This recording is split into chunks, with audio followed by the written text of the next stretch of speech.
I never imagined I would end up in a hospital bed, bruised, bloodied, and broken, not from an accident, but from the very people I thought were supposed to be family. Not even strangers, but her own cousin. And the reason?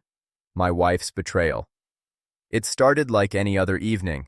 I had come home from work exhausted, looking forward to a quiet night.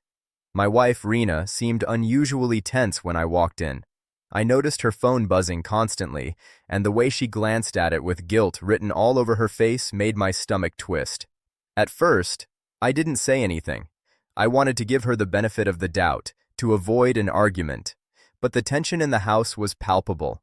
Finally, I asked her what was going on. She avoided my gaze, mumbling that it was nothing important. I pressed further. She sighed and admitted it. She had been meeting someone else, someone from her workplace, and it wasn't just a fling, it was serious. The betrayal hit me like a freight train. 5 years of marriage, shared dreams, trust, and intimacy, and all of it had been undercut by deceit. I felt a mix of anger, heartbreak, and humiliation. I wanted to confront her, demand answers, demand honesty, but she didn't care about my feelings anymore. She shrugged as if my pain was insignificant, as if what she had done was trivial. Then came the cousin. I don't even remember how it started. Maybe a heated conversation, maybe her calling her family to defend her choices, but the situation escalated incredibly fast. Her cousin Raj barged into our home unannounced, his face twisted in anger. He didn't speak to me politely, didn't ask questions. He immediately accused me of destroying the family and acting like a controlling husband. I tried to reason with him, tried to calm the situation, but he wasn't interested in words. His hands connected with my face before I could even react.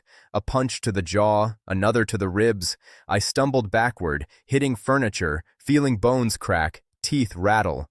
My vision blurred. I remember falling to the floor, struggling to breathe, the pain radiating through my body. My wife didn't intervene. She just stood there, frozen, her face pale, her eyes avoiding mine. She didn't stop him. She didn't call for help. She simply let it happen. By the time he left, I was battered, bruised, and barely able to move.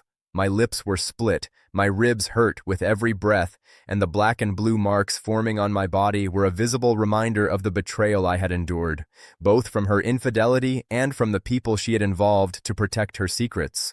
I needed medical attention. The hospital staff treated my injuries, took x-rays to make sure nothing was broken, and stitched the cuts on my face. Lying on the hospital bed, I couldn't believe the extent of what had happened.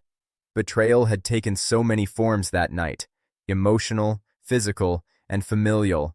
The aftermath was even worse. Rena tried to justify it, saying her cousin was just protecting me. Protecting her from what? From reality?